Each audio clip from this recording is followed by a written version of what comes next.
পারিবারিক অশান্তির জেরে গলায় ফাঁস দিয়ে আত্মঘাতী হলেন এক ব্যক্তি। ঘটনাটি ঘটে কালনা পূর্বস্থলী ১ নম্বর ব্লকের মৌডাঙ্গা গ্রামের পালপাড়ায়।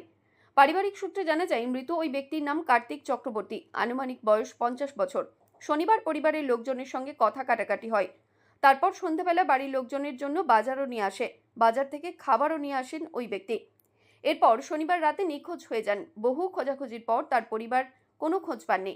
রবিবার সকালে পাড়া প্রতিবেশীরা মৃত ওই ব্যক্তিকে বাড়ির পাশেই একটি বাগানে গলায় দড়ি দিয়ে ঝুলতে দেখেন।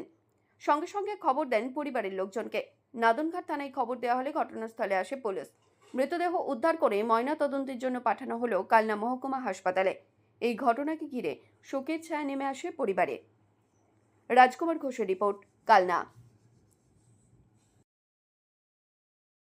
এবার গিয়ে দেখে রাখবে বাঁচবে, মায়ের কষ্ট হলে কে বলবে? বুড়ো তোর মায়ের কষ্ট হচ্ছে, কে বলবে? বাবা কে বলবে?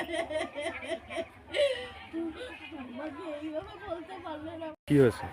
বাবার একটু ঝামেলা হয়েছিল পরশুদিন রাত্রিবেলা। আচ্ছা তো কালকে দিনের বেলা ভালোই ছিল, দোকানদারি করেছে। আচ্ছা সন্ধেবেলা এখানেই বসেছিল। রাত্রিবেলা ৮টার সময় বোনদের জন্য বিরিয়ানি নিয়ে এসছে সবার জন্য, দিয়ে বাইক থেকে বেরিয়েছে। তো তারপর থেকে আর খুঁজে দেওয়া হচ্ছে না। দিয়ে মানে কোথায় এই আত্মহত্যাটা করেছে? এই যে পাশে বাগানে। পাশের বাগানেই করেছে। তোর বাবার নাম? কার্তিক চক্রবর্তী। তোমার নাম? ঋত্বিক চক্রবর্তী।